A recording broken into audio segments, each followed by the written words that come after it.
वीरं सर्वज्ञं सर्वजन्तुहितदक्षं करणानुयोगदीपं कुर्वे स्वान्तस्तमोविघातार्थम्। पंच परमेष्ठी भगवान की जय। संत शिरोमणि आचार्य विद्यासागर जी महाराज की जय। प्रश्न 221 भव परिवर्तन। भव परिवर्तन में क्या है कि चारों गतियों में सब आयु ले लेके जन्म लेना है और एक एक समय बढ़ा के मरण भी करना है। जैसे देखिए जरा, कोई जीव 10,000 वर्ष के जितने समय है, नरक में जघन्य आयु 10,000 वर्ष। तो क्या किया, कोई जीव 10,000 वर्ष के जितने समय है उतनी बार जघन्य 10,000 वर्ष की आयु से प्रथम नरक में उत्पन्न हुआ। कितनी बार? 10,000 वर्ष के जितने समय है उतनी बार। फिर एक एक समय बढ़ा बढ़ा के कहाँ तक पैदा हुआ? नरकों की उत्कृष्ट आयु अर्थात 33 सागर तक। इसी तरह त्रिंचों में भी जघन्य आयु कितनी? क्षुद्र भव प्रमाण। तो वहाँ उतनी बार जन्म लेके फिर 3 पल्ले तक एक एक समय बढ़ाता उसने जन्म लिया। और एक बात और, मरण भी किया। दोनों बात अर्थात उत्सर्पणी के पहले समय में जन्म भी लेना है और उत्सर्पणी के पहले समय में मरण भी करना है। दोनों बात करनी है, तब बात पूरी होगी। फिर मनुष्य आयु में आए तो क्षुद्र भव प्रमाण जघन्य आयु अंतर्मुहूर्त, उत्कृष्ट आयु 3 पल्ले। इसी तरह देवों में जघन्य आयु 10,000 वर्ष। तो 10,000 वर्ष के जितने समय है उतनी बार तो 10,000 वर्ष की आयु लेके जन्म लिया। और कहाँ तक गए? 31 सागर तक गए। क्यों गए? कि 31 सागर से ऊपर वाले जो देव होते हैं वो तो नियम से सम्यक दृष्टि ही होते हैं, उनका सम्यक कभी छूटता नहीं। इस तरह सब इन चारों गतियों की सारी आयुओं में जन्म भी ले और मरण भी करे, तब एक भव परिवर्तन पूरा होता है। इसके बाद भाव परिवर्तन। भाव परिवर्तन में क्या समझना है? सबसे ज़्यादा होते हैं योग स्थान, उससे कम होते हैं अनुभाग बंध अध्यवसाय स्थान, उससे कम होते हैं स्थिति बंध अध्यवसाय स्थान, उससे कम होते हैं स्थिति स्थान सबसे कम एक स्थिति स्थान। जैसे मान लो किसी कर्म की अंतःकोड़ा कोड़ी सागर और एक समय की स्थिति बंधी। अब उस स्थिति के लिए स्थितिबंध अध्यवसान कितने होंगे? असंख्यात लोक प्रमाण। फिर एक एक स्थितिबंध अध्यवसाय स्थान के अनुभाग स्थान कितने होंगे? असंख्यात लोक प्रमाण। फिर एक एक अनुभाग बंध अध्यवसाय स्थान के योग स्थान कितने होंगे? असंख्यात लोक प्रमाण। अर्थात बहुत सारे योग स्थान होने पर एक अनुभाग बंध अध्यवसाय स्थान होता है। उसी तरह बहुत सारे अनुभाग अध्यवसाय स्थान होने पर एक स्थितिबंध अध्यवसान स्थान होता है और बहुत सारे स्थितिबंध अध्यवसान स्थान एक स्थिति का बंध करते हैं। इस प्रकार सब कर्मों की मूल और उत्तर प्रकृतियों की समस्त स्थिति स्थानों के पूर्ण हो जाने पर एक भाव परिवर्तन होता है। कल एक बात हमने आपको और बताई थी, अनंत द्रव्य परिवर्तन हो जाने में जितना समय लगता है उतना एक क्षेत्र परिवर्तन में, उससे अनंत गुना टाइम फिर काल परिवर्तन में, उससे अनंत गुना टाइम भव परिवर्तन में, और भाव परिवर्तन में सबसे ज़्यादा टाइम लगता है। इस प्रकार पंच परावर्तन की बात पूरी हुई। अब आते हैं प्रश्न 228 6 द्रव्यों के लक्षण आप लोग सब होशियार हैं, सभी जानते हैं। जिसमें ज्ञान और दर्शन हो वो जीव द्रव्य, जिसमें ज्ञान दर्शन नहीं है वो अजीब। अजीब के 5 भेद, जिसमें स्पर्श रस गंध वर्ण है वो पुद्गल। चलते हुए जीव पुद्गल को चलने में सहकारी हो धर्म द्रव्य, ठहरने में सहकारी हो अधर्म द्रव्य। जो स्थान देता है वो आकाश द्रव्य, और जो परिणमन में सहकारी हो वो काल द्रव्य होता है। अब आज प्रश्न 229 से शुरू करते हैं, ठीक है ना? चलिए, प्रश्न नंबर 229। सभी द्रव्यों में वर्तना का कारण काल द्रव्य कैसे घटित होता है? उत्तर, परिणामी होने से काल द्रव्य दूसरे द्रव्य रूप परिणत हो जाए ऐसी बात नहीं है। अर्थात काल द्रव्य अन्य द्रव्य रूप परिणमन कर जाता हो ऐसा नहीं है। तो ये करता क्या है? परिणमन प्रत्येक द्रव्य का स्वभाव है, उस परिणमन में ये सहकारी निमित्त है। देखें, परिणामी होने से काल द्रव्य दूसरे द्रव्य रूप परिणत हो जाए ऐसी बात नहीं है। वह ना तो स्वयं दूसरे द्रव्य रूप परिणत होता है, न दूसरे द्रव्यों को अपने स्वरूप अथवा भिन्न द्रव्य स्वरूप परिणमाता है। वो ये भी नहीं करता कि जीव को काल द्रव्य बना ले, अजीव को काल द्रव्य बना ले, ये भी नहीं करता। वो तो मात्र इतना करता है, द्रव्य अपनी योग्यता से परिणमन करता है, उसमें सहकारी होता है, किंतु अपने अपने स्वभाव से ही अपने अपने योग पर्यायों से परिणत होने वाले द्रव्यों के परिणमन में काल द्रव्य उदासीनता से स्वयं बाह्य सहकारी कारण हो जाता है। सूक्ष्म अनंतानंत अविभाग प्रतिच्छेद युक्त अगुर लघु गुण के द्वारा धर्मादिक द्रव्य षड्गुण हानि वृद्धि रूप परिणमन करते हैं। इस लाइन को थोड़ा समझना है। शुद्ध द्रव्य कितने हैं? धर्म, अधर्म, आकाश और काल। जीव शुद्ध है या अशुद्ध? जीवों में सिद्ध भगवान शुद्ध हैं, संसारी जीव अशुद्ध हैं। पुद्गल में परमाणु शुद्ध है, स्कंद अशुद्ध है। अब यहाँ क्या करें? ये शुद्ध द्रव्यों में परिणमन कैसे होता है? तो उन्होंने बताया, प्रत्येक द्रव्य में एक अगुर लघु नाम का गुण होता है। वे अगुर लघु नाम का गुण के परिणमन से द्रव्य में परिणमन होता है। तो द्रव्य का परिणमन हम कैसे समझें? 6 गुणी हानि और 6 गुणी वृद्धि रूप परिणमन द्रव्य में होता है। तो क्या इस परिणमन से उसमें जो गुण है उनमें हानि वृद्धि होती है? नहीं, गुणों में हानि वृद्धि नहीं होती। आप सोचो, अनंतानंत सिद्ध भगवान हैं, अब उनके केवल ज्ञान है। अब केवल ज्ञान में अनंत गुणी वृद्धि क्या होगी? नहीं, कुछ नहीं होगी।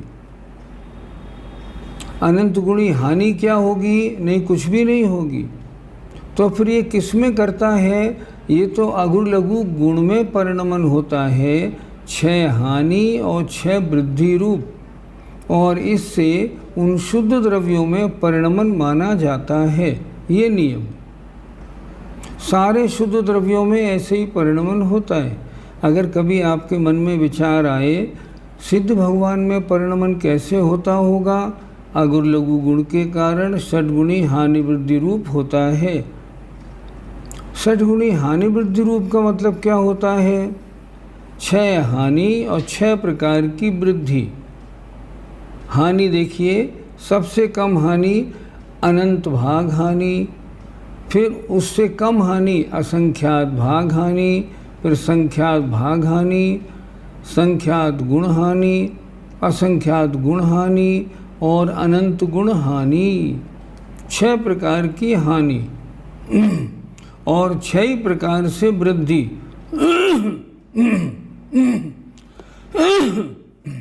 6 प्रकार से वृद्धि, वो भी इसी प्रकार। ये कैसे परिणमन होता है? जैसे समुद्र में लहरें आती हैं, ऊपर वृद्धि हानि, इसी तरह वृद्धि हानि होने से समुद्र में कोई घाटा नहीं होता, समुद्र में कोई गड़बड़ नहीं होती, लेकिन समुद्र में परिणमन होता है। उसी तरह जितने शुद्ध द्रव्य हैं उनमें षटगुणी हानि वृद्धि रूप परिणमन हुआ करता है।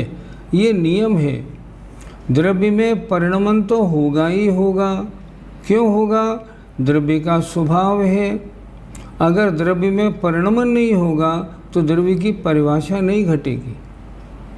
द्रव्य उसे कहते हैं जिसमें प्रति समय पहली पर्याय का नाश हो, नई पर्याय की उत्पत्ति हो और द्रव्य स्वयं मौजूद रहे, उसका नाम द्रव्य है। सद्द्रव्य लक्षणम उत्पाद व ध्रुवयुक्तम सत, ऐसे लगाना चाहिए। यहाँ क्या लिखा इन्होंने? सूक्ष्म अनंतानंत अविभाग प्रतिच्छेद युक्त अगुर लघु गुण के द्वारा धर्माधिक द्रव्य षटगुण हानि वृद्धि रूप परिणमन करते हैं। आगे आइए, समय किसे कहते हैं? कल हमने बताया काल का अविभागी हिस्सा समय कहलाता है। आकाश के एक प्रदेश पर स्थित एक परमाणु मंद गति के द्वारा गमन करके दूसरे अनंतर माने अगले प्रदेश पर जितने काल में पहुंच जाए उतने काल को एक समय कहते हैं। ये काल का, टाइम का सबसे छोटा हिस्सा है। संपूर्ण द्रव्यों की पर्याय की जगन्य स्थिति एक क्षण मात्र होती है, इसको भी समय कहते हैं। समय माने काल का सबसे छोटा हिस्सा। अब आइए प्रदेश। प्रश्न 231, प्रदेश किसे कहते हैं? पुद्गल का एक अविभागी परमाणु लोकाकाश के जितने क्षेत्र में आ जाए उतने क्षेत्र को प्रदेश कहते हैं। प्रदेश स्थान की इकाई है, समय टाइम की इकाई है। सबसे छोटा द्रव्य कौन सा? परमाणु। परमाणु जितने स्थान को घेरता है उतने स्थान को कहते हैं एक प्रदेश। अब आगे आइए, प्रश्न 232, जघन्य और उत्कृष्ट अंतर्मुहूर्त किसे कहते हैं? एक समय सहित आवली प्रमाण काल को जघन्य अंतर्मुहूर्त कहते हैं। एक आवली प्लस एक समय इक्वल टू जघन्य अंतर्मुहूर्त, और एक समय कम मुहूर्त को उत्कृष्ट अंतर्मुहूर्त कहते हैं। आचार्यों ने ऐसा लिखा है, एक समय कम अंतर्मुहूर्त को भिन्न मुहूर्त कहते हैं और दो समय कम अंतर्मुहूर्त को अंतर्मुहूर्त कहते हैं। वो भिन्न मुहूर्त है, ये अंतर्मुहूर्त कहलाता है। जघन्य अंतर्मुहूर्त हुआ आवली प्लस एक समय, उत्कृष्ट अंतर्मुहूर्त हुआ एक मुहूर्त माइनस दो समय। इस तरह से समझना है। एक समय कम मुहूर्त को उत्कृष्ट अंतर्मुहूर्त कहते हैं। यहाँ दो समय कम समझना चाहिए। एक समय कम मुहूर्त को तो भिन्न मुहूर्त कहते हैं, ऐसा ध्यान में रखना। अब आगे बढ़ें। व्यंजन पर्याय और अर्थ पर्याय किसे कहते हैं? इनके कितने भेद हैं?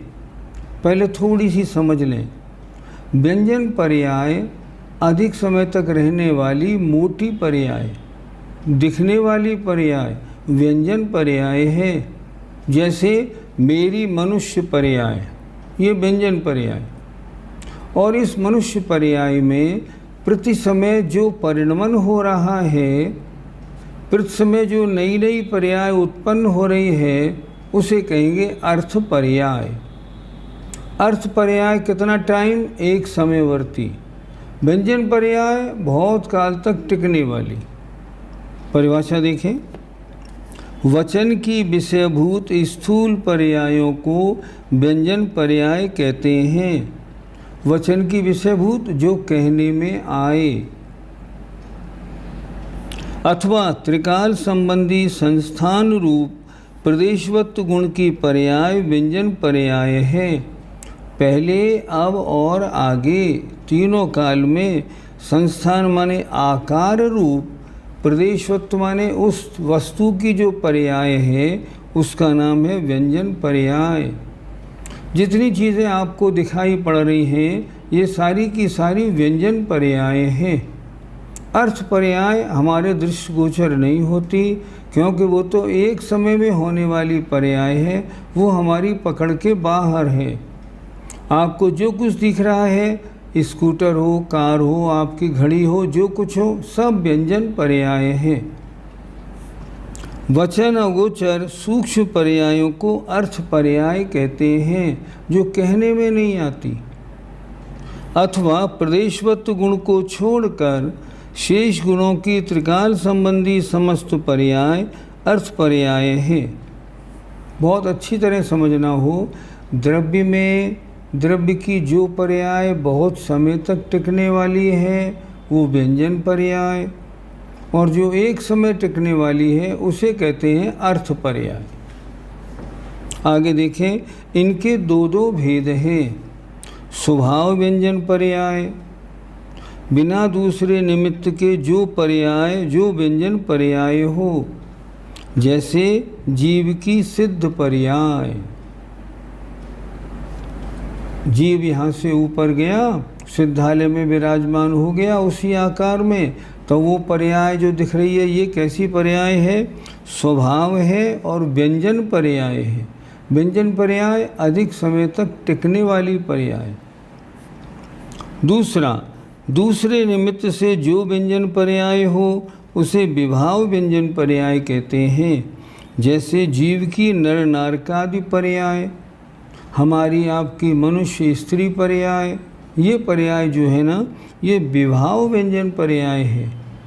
और जब हमारी आत्मा सिद्ध बन जाएगी तब वो होगी स्वभाव व्यंजन पर्याय।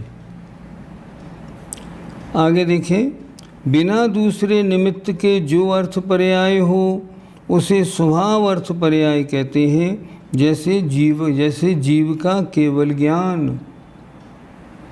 और पर निमित्त से जो अर्थ पर्याय हो उसे विभाव अर्थ पर्याय कहते हैं। जैसे जीव के राग द्वेषादिक प्रति समय उनमें परिणमन होता रहता है। तो ये क्या है? राग द्वेष आदि ये विभाव अर्थ पर्याय, और जीव का केवल ज्ञान ये स्वभाव अर्थ पर्याय है। स्वभाव अर्थ पर्याय किस गुण की है? ज्ञान गुण की है। केवल दर्शन गुण की स्वभाव अर्थ पर्याय है। इस तरह व्यंजन पर्याय और अर्थ पर्याय। व्यंजन पर्याय बहुत समय तक रहने वाली और दृष्टिगोचर भी होने वाली। अर्थ पर्याय एक समय रहने वाली और दृष्टिगोचर नहीं होने वाली। दो तरह की पर्याय होती। अब आगे बढ़ें। द्रव्य कितने होते हैं? क्षय। तो क्षय द्रव्यों की कितनी कितनी संख्या है? जीव, पुद्गल, धर्म, आकाश, काल, इनकी क्वांटिटी कितनी कितनी, कितने जीव हैं, कितने पुद्गल हैं, ऐसे। उत्तर देखिए, जीव द्रव्य अनंत हैं, उनसे अनंत गुणे पुद्गल द्रव्य हैं। जीव से अनंत गुणे पुद्गल क्यों बताएं? क्योंकि एक एक जीव के साथ अनंत कर्मण और नोकर्म वर्गणाएँ लगी हुई हैं। तो जितने जीव हैं उनसे अनंतानंत गुणे पुद्गल हैं। धर्म और आकाश ये तीनों द्रव्य अखंड, इनके टुकड़े नहीं हैं और एक एक हैं। धर्म द्रव्य एक, अधर्म द्रव्य एक, आकाश द्रव्य एक, तीनों एक एक हैं। लोकाकाश के जितने प्रदेश हैं उतनी संख्या प्रमाण काल द्रव्य हैं। काल द्रव्य कितने हैं? असंख्यात। ये कहाँ रहते हैं? लोकाकाश के एक एक प्रदेश पर एक एक काल द्रव्य है। तो जितने लोकाकाश के प्रदेश उतनी काल द्रव्यों की संख्या। ये अनंत नहीं है। लोकाकाश के प्रदेश हैं असंख्यात, तो ये काल द्रव्य भी असंख्यात हैं। फिर एक बार देख लें, जीव द्रव्य अनंत हैं, पुद्गल द्रव्य उनसे भी अनंतानंत गुणे हैं, क्योंकि हर जीव द्रव्य के साथ आत्मा के साथ अनंतानंत लगे हैं। धर्म द्रव्य अधर्म द्रव्य एक एक हैं, आकाश द्रव्य एक है, काल द्रव्य असंख्यात हैं। आगे आ जाएं। द्रव्यों के प्रदेश चल हैं या अचल हैं या चलाचल हैं। चल माने चंचल चलायमान, अचल माने स्थिर, और चलाचल माने कुछ चलने वाले और कुछ स्थिर रहने वाले। कौन कौन से हैं, किसके हैं, ये देखना है। देखें, सर्व संसारी जीवों के शरीर के मध्य भाग में स्थित गो स्तनाकार 8 प्रदेश अचल ही होते हैं। जितने भी संसारी जीव हैं, हम हों, चाहे चींटी हो, चाहे मच्छर हो, चाहे वृक्ष हो, उस वृक्ष के मध्य में जो आत्मा के 8 प्रदेश हैं वो हमेशा अचल रहते हैं। हमारी और आपकी आत्मा इस शरीर के अंदर है, उसके मध्य के 8 प्रदेश कहाँ हैं? हमारी नाभि के पास। वो उसका हमारी बॉडी का वो सेंटर पॉइंट है। जैसे जम्बू द्वीप के बीचों बीच में सुमेरु पर्वत, उसी तरह प्रत्येक जीव के शरीर के बीचों बीच में मध्य के 8 प्रदेश उस बॉडी का सेंटर पॉइंट होता है। ये हर जीव के होता है, चाहे मच्छर हो, चाहे निगोदिया हो, चाहे मक्खी हो। क्या लिखा? सर्व संसारी जीवों के शरीर के मध्य भाग में स्थित गोस्तनाकार 8 प्रदेश अचल ही होते हैं। उनमें कभी भी चंचलपना नहीं होता, वो कभी परिस्पंदन वाले नहीं होते। मध्य के 8 प्रदेश, शेष प्रदेश चल और चलाचल होते हैं। बाकी प्रदेशों में चलपना भी है, अचलपना भी है। ये कैसे लगाएं? मान लो मेरा हाथ, ये हाथ यहाँ रखा हुआ है और ये हाथ मेरा चल रहा है, तो हो सकता है यहाँ जो 8 प्रदेश हैं वो चलाचल हो और ये प्रदेश कभी अचल हो, कभी चलाचल हो। आप सो रहे हैं, सोते समय हो सकता है बॉडी के किसी हिस्से के प्रदेश अचल हों, रुके हुए हों, और किसी के चलाचल हों। लेकिन मध्य के जो 8 प्रदेश हैं उनमें हलन चलन किसी जीव के नहीं होती, क्योंकि संसारी जीव अनवस्थित स्थिति वाले हैं। अनवस्थित माने सदा एक सी स्थिति वाले नहीं होते। विग्रह गति में स्थित जीवों के प्रदेश चल रूप ही होते हैं। इन्होंने यहाँ ये ठीक नहीं लिखा, थोड़ा करेक्शन कर लीजिए। विग्रह गति में स्थित जीवों के प्रदेश चल रूप होते हैं, लेकिन मध्य के 8 प्रदेश छोड़कर, क्योंकि मध्य के 8 प्रदेश तो अचल ही होते हैं। तो यहाँ पेन से लिख लीजिए, मध्य के 8 प्रदेश छोड़कर।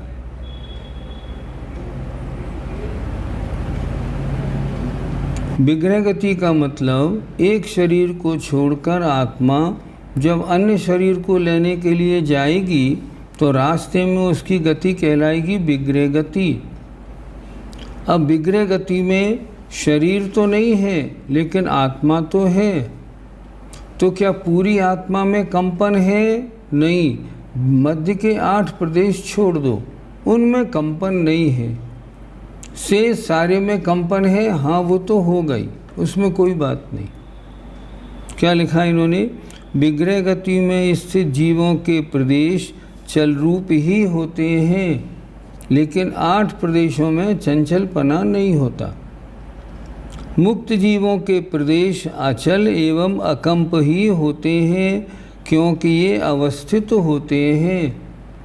जितने भी सिद्ध भगवान ऊपर सिद्धालय में विराजमान हैं, उनकी आत्मा के जितने प्रदेश हैं, रंच मात्र भी उनमें हिलना डुलना नहीं होता।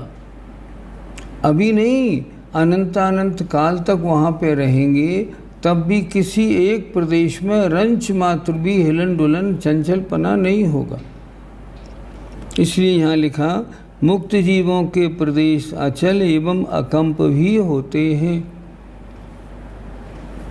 क्योंकि ये अवस्थित होते हैं। अवस्थित माने टिके हुए हैं, इनमें स्थान से स्थानांतर होना नहीं बनता है।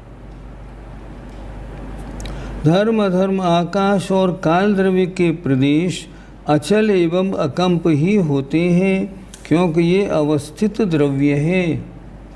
धर्म अधर्म आकाश और काल ये चार द्रव्य स्थान से दूसरे स्थान पे नहीं जाते।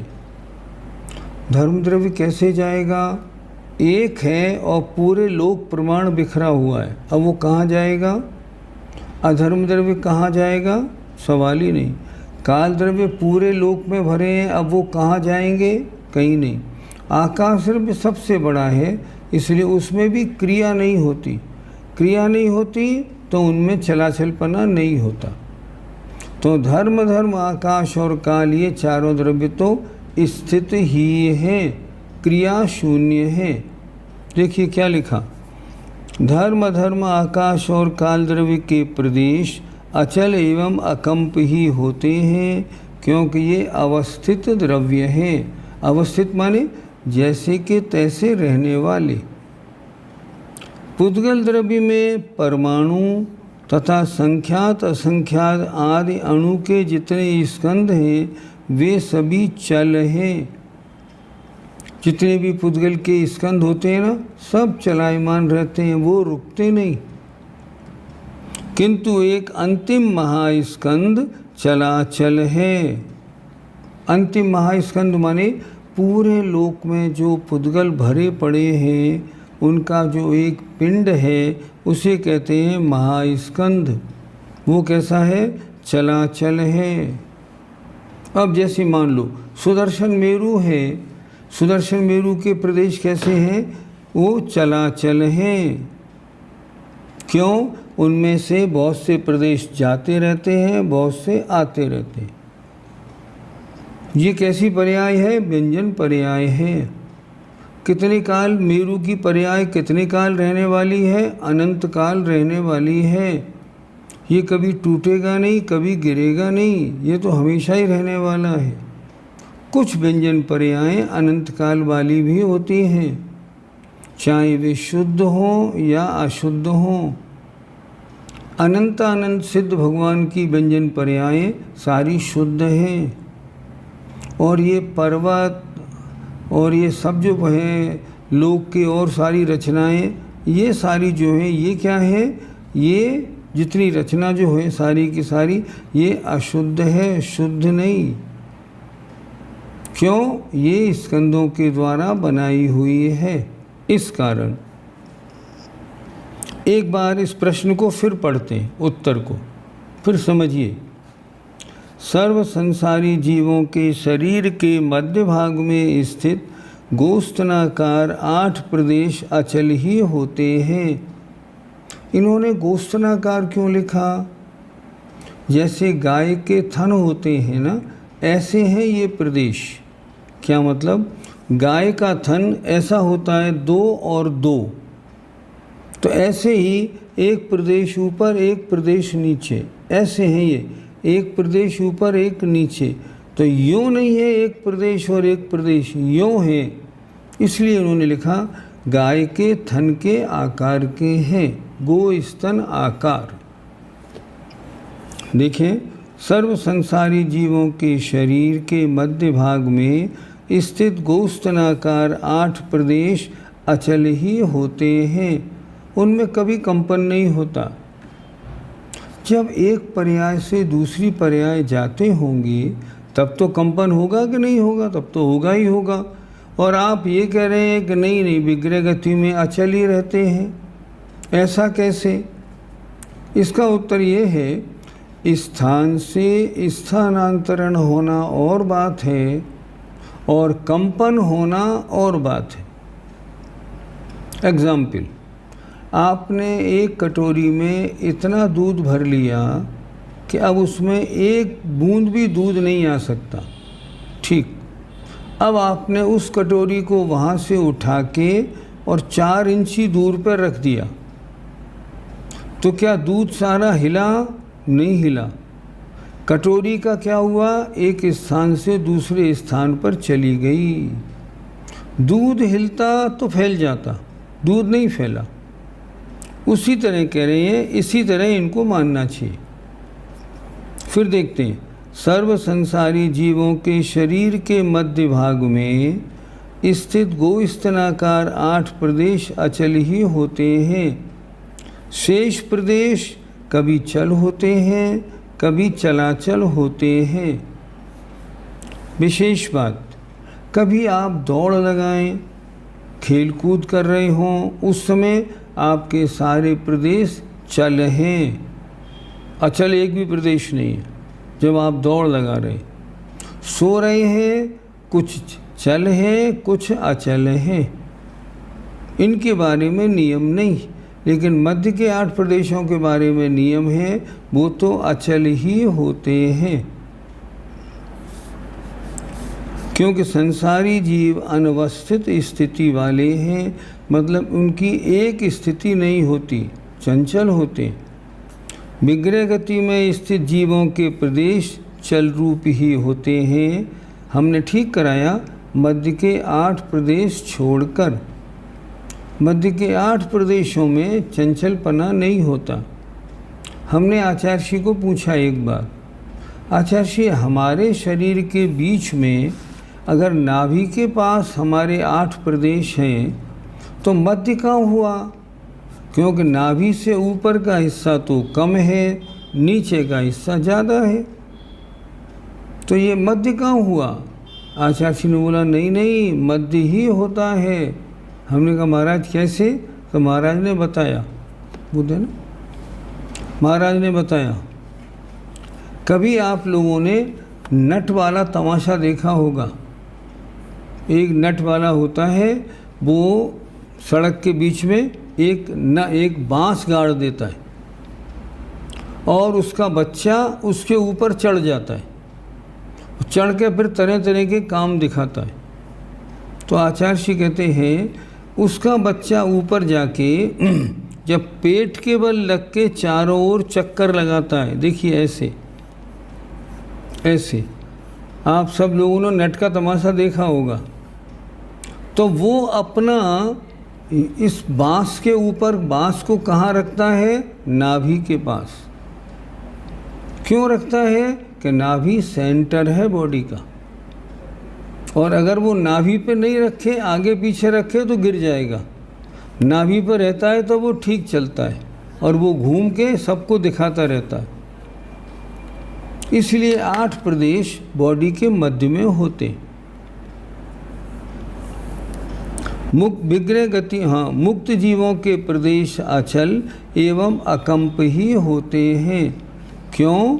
क्योंकि ये अवस्थित होते हैं, इनमें इस स्थान से स्थानांतरण नहीं होता। धर्म आकाश और काल द्रव्य के प्रदेश अचल हैं और अकंप ही होते हैं। इनमें कोई चंचलपना होने की गुंजाइश भी नहीं और कोई होते भी नहीं, क्योंकि ये अवस्थित द्रव्य है। पुद्गल द्रव्य में परमाणु तथा संख्यात असंख्यात आदि अणु के जितने स्कंद हैं, ये सभी चल हैं। परमाणु भी चल है और असंख्यात संख्यात परमाणुओं से बने हुए स्कंद भी सब चल हैं। किंतु एक अंतिम जो महास्कंद है, पूरे तीनों लोकों में जो पुद्गल की वर्गणाएं भरी हुई हैं, उस भरी हुई होने से जो महास्कंद बना है, वो महास्कंद चलाचल है। अकृत्रिम चैत्यालय या सुमेरु पर्वत आदि ये सब भी चलाचल हैं। इस तरह द्रव्यों के प्रदेशों की बात हुई। आइए प्रश्न नंबर 236। पुद्गल वर्गणा के कितने भेद हैं? उनमें से ग्राह्य वर्गणाएं कितनी हैं? वर्गणा क्या होती है? वर्ग माने परमाणु, और जो परमाणु, एक से परमाणु मिल जाते हैं तो वो बनती है वर्गणा। वर्ग माने परमाणु, और एक जात के वर्ग मिलकर जो इकट्ठे हो जाते हैं और जुड़ जाते हैं उसे कहते हैं वर्गणा। तो ये वर्गणाएं कितने स्वभाव वाली होती हैं, कितने प्रकार की होती हैं, और हमारे काम में कौन कौन सी आती हैं, ये इस प्रश्न के उत्तर में समझाया है। देखिए जरा, पुद्गल वर्गणा के 23 भेद हैं। पहली अणुवर्गणा, संख्यात अणुवर्गणा, असंख्यात अणुवर्गणा और अनंत अणुवर्गणा। यहाँ तक जो वर्गणाएं बनी ये हमारे उपयोग में नहीं आती। अनंत अणु की वर्गणा को भी हम अपने हाथ से उठा नहीं सकते, फेंक नहीं सकते, हमारे काम में नहीं आती। देखिए, हम सबसे महीन वस्तु क्या प्रयोग में लेते हैं? आटे के बाद मैदा। मैदा सबसे महीन होती है। एक मैदा का कण हमने आलपिन या सुई की नोक पर उठाया। प्रश्न, इसमें कितने परमाणु? हम उत्तर देंगे अनंतानंत, अनंत से भी ज़्यादा। अनंताणु जो 4 नंबर की वर्गणा है इससे भी ज़्यादा। क्यों? असंख्यात अणुवर्गणा क्यों नहीं? वो अपने काम में नहीं आती। संख्यात अणुवर्गणा वो अपने काम में नहीं आती। ये वर्गणाएं जो हैं, अणुवर्गणा, संख्यात अणुवर्गणा, असंख्यात अणुवर्गणा, अनंत अणुवर्गणा, ये हमारे उपयोग में नहीं आती। ना इनको हम पकड़ सकते हैं, ना इनको फेंक सकते हैं, कुछ नहीं कर सकते। तो हमारे काम में आने वाली वर्गणा कौन सी? नंबर 5 आहार वर्गणा, इस पर टिक लगा लीजिए। फिर नंबर 7 तेजस वर्गणा, फिर नंबर 9 भाषा वर्गणा, फिर नंबर 11 मनोवर्गणा, नंबर 13 कार्मण वर्गणा। ये 5 हमारे काम में आती हैं। ये बीच बीच में क्या लिखा हुआ है? अग्राह्य वर्गणा, अग्राह्य वर्गणा, इससे क्या लेना? इससे ये लेना, ध्यान से समझिएगा, जैसे अनंत अणुवर्गणा तक हमारे काम में नहीं आई। अब अनंत अणुवर्गणा में और अणु मिले तब एक आहार वर्गणा बनी। ये आहार वर्गणा हमारे किस काम में आएगी? ये शरीर इससे बना हुआ है, औदारिक शरीर, ये आहार वर्गणा।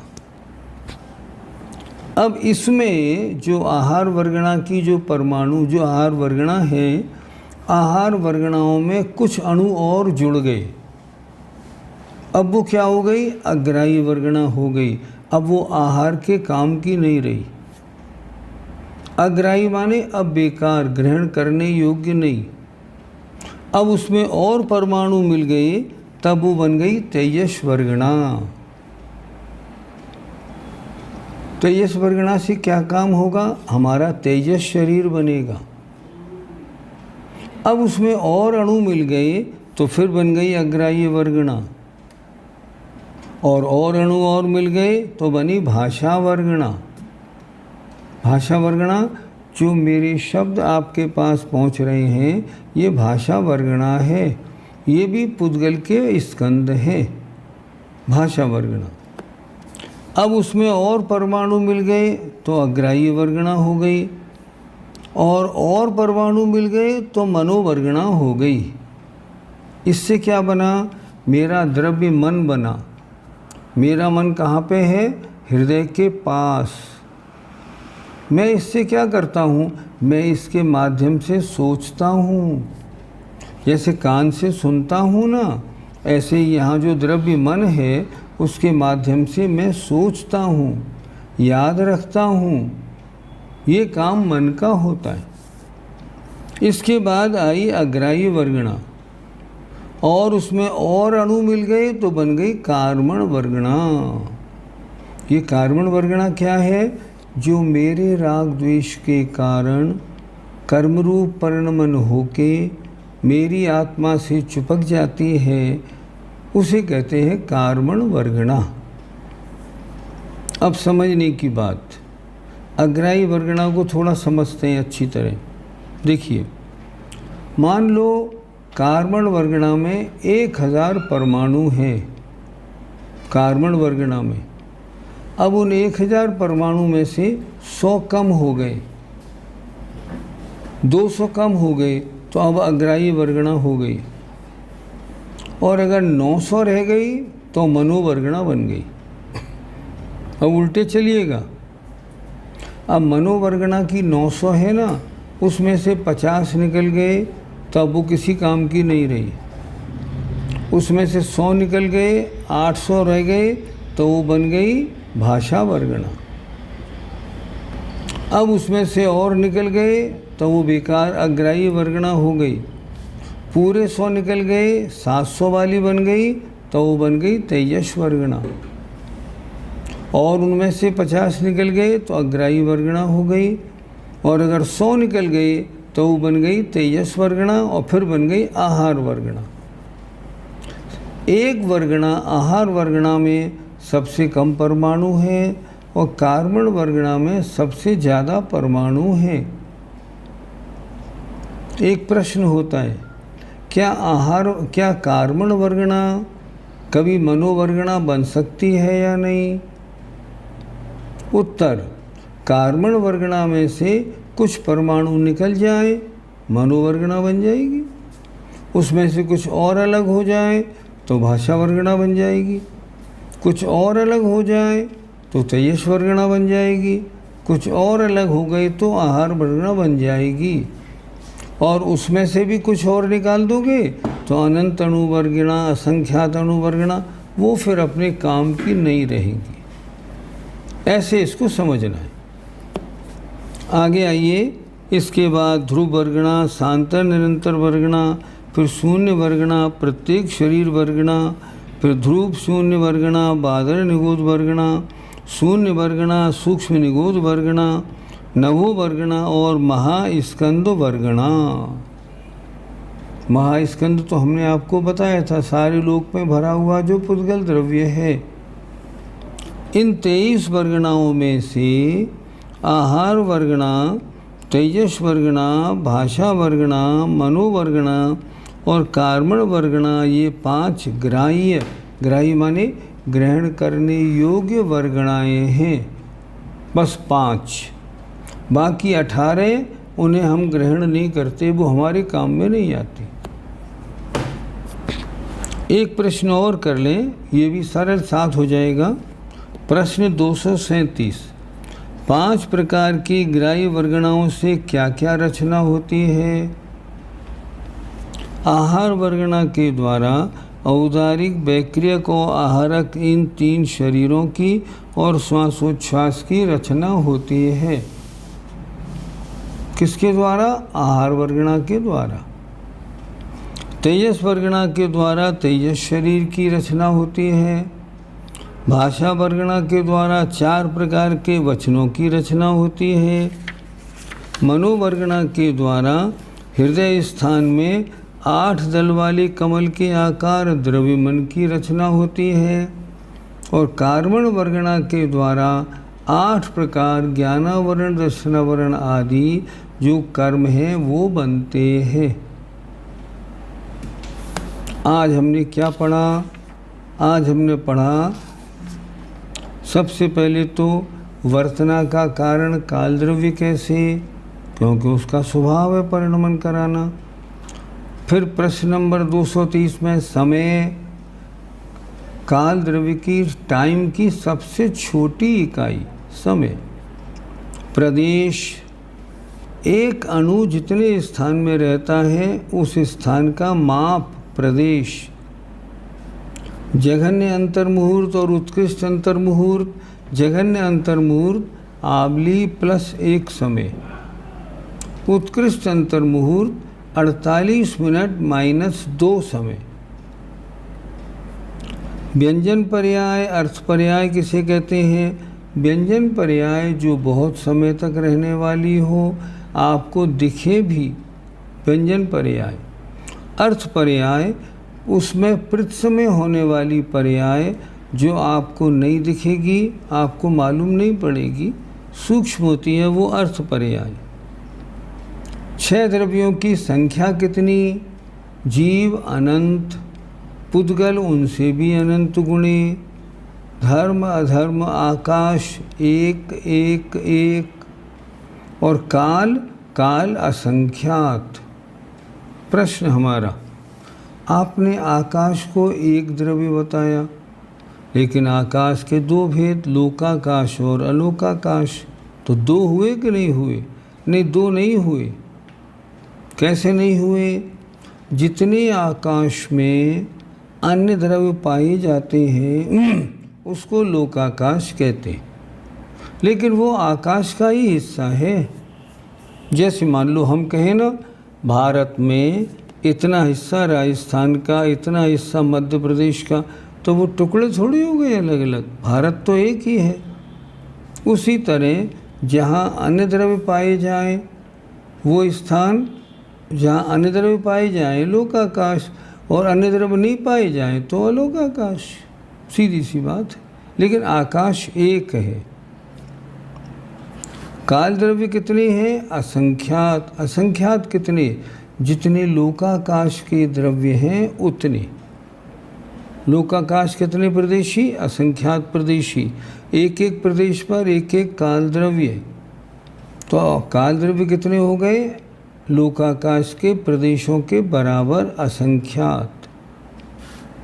आगे आया, द्रव्यों के प्रदेश चल हैं या अचल हैं या चलाचल हैं। उत्तर ही बना, धर्म अधर्म आकाश और काल और सिद्ध भगवान, ये अचल हैं बिल्कुल। हमारे मध्य के 8 प्रदेश हमेशा अचल हैं, शेष प्रदेश कभी चल है कभी अचल है। पुद्गल वर्गणा के 23 भेद बताए गए। उन 23 भेदों में 5 हमारे काम में आते हैं। आहार वर्गणा से शरीर बना, तेजस वर्गणा से तेजस शरीर बना, भाषा वर्गणा से वचन बने, मनोवर्गणा से हमारा मन बना, और कर्मण वर्गणा से कर्म बनते हैं। ये 5 वर्गणाएँ हमारे काम में आती हैं, बाकी 18 वर्गणाएँ हमारे उपयोग में नहीं आती। इस तरह आज की पढ़ाई इतनी हुई। अब आइए थोड़े प्रश्नोत्तर देख लेते हैं। क्षुद्र भाव प्रमाण आयु समझा दीजिए। आपको पहले बताया था ना, आप पढ़ते भी हो ना, एक श्वास में 8-10 बार जन्म्यो मरियो भरियो दुख भार। इससे छोटा कोई भव नहीं होता। निगोदिया लब्ध्य पर्याप्त तक का भव है ये। इसका टाइम कितना? 1/24 सेकंड। ये 1 सेकंड में 24 बार जन्म और मरण करता है। ये सबसे छोटा भव है, इसे कहते हैं क्षुद्र भव। क्षुद्र भव कितना? 1/24 सेकंड। क्षेत्र परिवर्तन में जैसे जन्म देखा है वैसी मरण में भी लगाना है। हाँ बिल्कुल लगाना है। क्या बिना परावर्तन के किसी को भी मोक्ष नहीं होगा? मोक्ष अलग वस्तु, परावर्तन अलग वस्तु। जितने भी जीव संसार में हैं वे तो अनंत परावर्तन कर चुके, आज भी परावर्तन में कर ही रहे हैं। तो परावर्तन अलग और मोक्ष अलग। आगे आइए, परिवर्तन में उत्सर्पणी काल को क्यों लिया गया है? दूसरा काल नहीं है? नहीं, ऐसा नहीं। हमने उत्सर्पणी अपसर्पणी दोनों लिए। पहले उत्सर्पणी के पहले सनम में जन्म लिया, फिर दूसरे समय में जन्म लिया।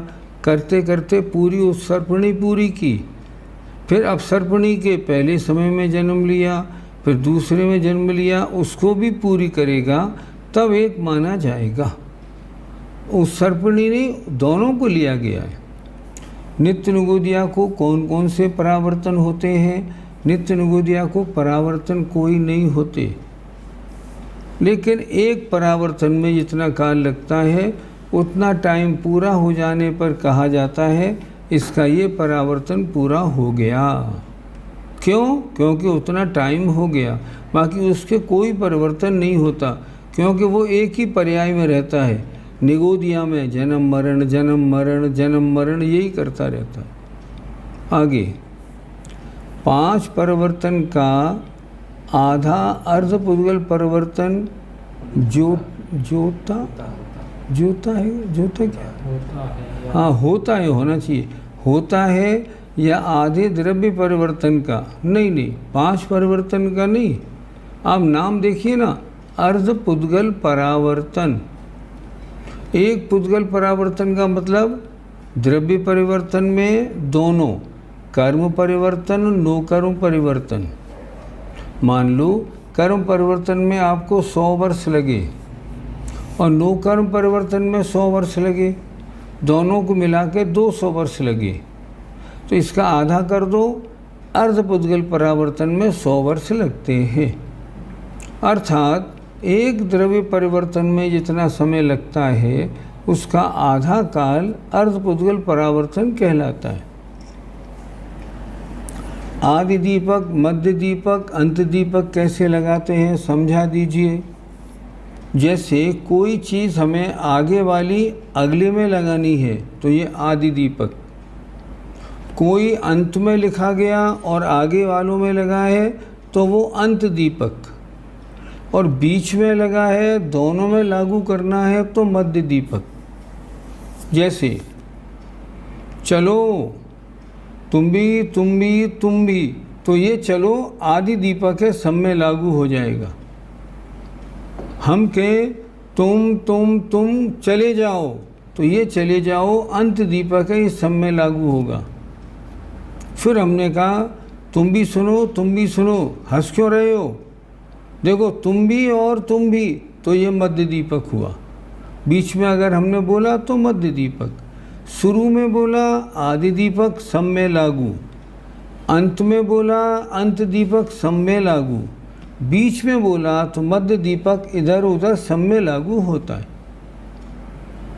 अगर लघु गुण का काम सिर्फ परिणमन का है या और भी कुछ करता है? नहीं, और कुछ नहीं करता, ये द्रव्य का अस्तित्व बनाए रखता है।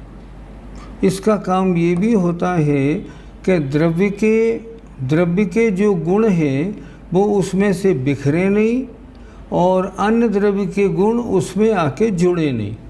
ये काम किसका? अगुर लघु नाम के गुण का होता है। आगे आए, षटगुणी हानि वृद्धि हमने समझा दिया आपको एक बार। फिर आए सम्यक ज्ञान के साथ मरण होने पर अर्धपुद्गल परिवर्तन होता है क्या? सम्यक ज्ञान लिखा है। देखिए, सम्यक ज्ञान के साथ मरण होगा तो अर्धपुद्गल परावर्तन से ज़्यादा वो संसार में जिएगा नहीं। अर्धपुद्गल परावर्तन किसे कहते हैं? किसी जीव को आज सम्यक तो हुआ, अब उस सम्यक्त होने वाले का अब संसार अर्धपुद्गल परावर्तन से ज़्यादा अब नहीं है, उसमें उसको मोक्ष जाना ही जाना है। और सम्यक दर्शन होगा तो सम्यक ज्ञान तो होगा ही। अगला, महेंद्र इंद्र का पद एवं ज्ञान में सुधर्मिंद्र से ज़्यादा होता है, किंतु पंच कल्याणक में हर कार्य में सुधर्मिंद्र को पहले रखते हैं। इसका कारण ये है उसका पुण्य बहुत प्रबल है, इसलिए हर कार्य में सौधर्मिंद्र आगे रहता है। अशुद्ध द्रव्य में भी तो षटगुण हानि वृद्धि होती है? नहीं होती, क्योंकि वो अशुद्ध है। शुद्ध द्रव्य में षटगुणी हानि वृद्धि होती है। आवली किसे कहते हैं?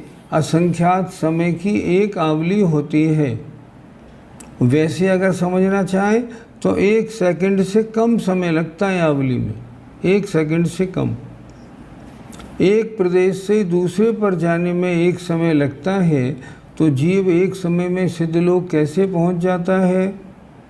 बहुत अच्छा प्रश्न किया।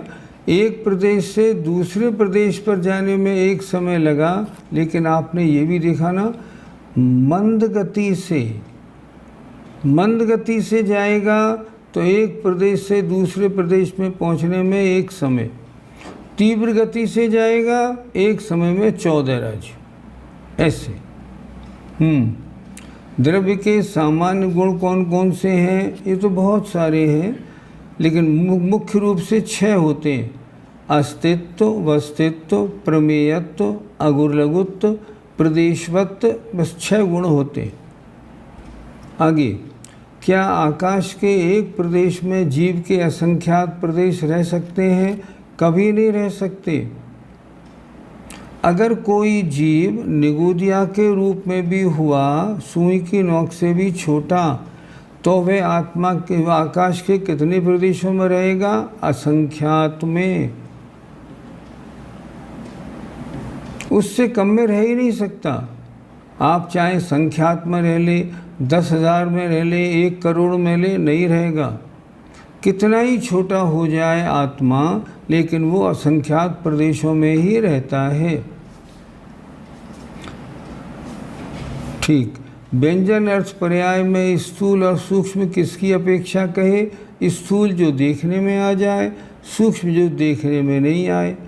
सबके ज्ञान का विषय अलग अलग है, तो इसकी परिभाषा किसके ज्ञान के अनुसार? व्यक्ति के सामान्य ज्ञान के अनुसार। और है प्रश्न? और कितने? बहुत सारे हैं। चलो थोड़ा और 2-4 मिनट और देख लेते हैं। केवलीय भगवान के केवल ज्ञान के ज्ञान गुण में परिणमन कैसे होता होगा? उसमें परिणमन शुद्ध परिणमन होता है अगुर लघु गुण के कारण। एग्जाम्पल, जब द्रव्य में परिणमन होता है तो उसके जितने भी गुण हैं सब में परिणमन होता ही है, क्योंकि द्रव्य का परिणमन तो गुणों का परिणमन होगा ही होगा। उसी तरह एक द्रव्य में परिणमन किसके कारण हुआ? अगुर लघु गुण के कारण, तो उसके सारे गुणों में परिणमन अपने आप ही होगा। आगे हम असंख्यात का मतलब क्या है? अनंत बड़ा है क्या? हाँ बिल्कुल। असंख्यात का मतलब, अब अच्छी तरह समझिए ध्यान से, जितने जहाँ तक श्रुत ज्ञान जानता है उसको संख्यात कहते हैं। जहाँ तक श्रुत ज्ञान जानता है उसको संख्यात कहते हैं, और जहाँ तक अवधि ज्ञान जानता है उसे असंख्यात कहते हैं, और जिसको मात्र केवल ज्ञानी जानते हैं उसे अनंत कहते हैं। छोटा सा प्रश्न, अर्धपुद्गल परावर्तन, इसको हम क्या माने? असंख्यात माने या अनंत? उत्तर, आचार्यों ने इसको अनंत लिखा है। अनंत क्यों लिखा है? क्योंकि ये मात्र केवल ज्ञान का विषय है, अन्य ज्ञानों का विषय नहीं। अच्छा, इसको हमने अनंत कह दिया है, पर इसका अंत है। अनंत भी कई प्रकार के होते हैं। कोई सक्षय अनंत है, कोई अक्षय अनंत है, कोई अनंतानंत है। ऐसे अलग अलग प्रकार के होते। द्रव्य संग्रह में होन्ते असंख्या जीवे, यहाँ अनंत लिखा है। नहीं, आपने पूरा नहीं पढ़ा। होन्ते असंख्या जीवे क्या? प्रदेश। जीवों की संख्या नहीं लिखी है वो। होन्ते असंख्या जीवे धम्मा धम्मे, जीव में, धर्म द्रव्य में, अधर्म द्रव्य में असंख्यात प्रदेश होते हैं। जीवों की संख्या असंख्यात नहीं लिखी। अंतिम प्रश्न, गोस्तनाकार का अर्थ क्या है? हमने समझा दिया आपको। एक से नीचे एक, एक से नीचे एक। गाय के 4 थन होते हैं, उस तरह जहाँ एक से नीचे एक एक प्रदेश होते हैं उन्हें हम कहते हैं गोस्तनाकार। बस समय आपका बहुत हो गया, ठीक है। आज की पढ़ाई तो सरल थी, ज़्यादा कड़ी नहीं, अच्छी लगी होगी, आगे भी ठीक आएगी। जय जिनेंद्र, जय जिनेंद्र।